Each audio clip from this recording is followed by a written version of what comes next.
சூப்பரான கோதுமையில் செய்யக்கூடிய key biscuit எப்படி செய்யலாம்னு பார்க்கலாமா?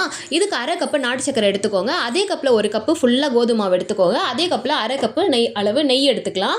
இதெல்லாத்தையும் எடுத்துகிட்டு கொஞ்சமாக வந்து ஏலக்காய் பொடி சேர்த்துக்கோங்க. அது கூட கொஞ்சமாக உப்பு சேர்த்து இதெல்லாத்தையும் நல்லா பிசைஞ்சு எடுத்துக்கோங்க. இதை ஹார்டாக பிசையக்கூடாது, சாஃப்டாக பிசையணும்.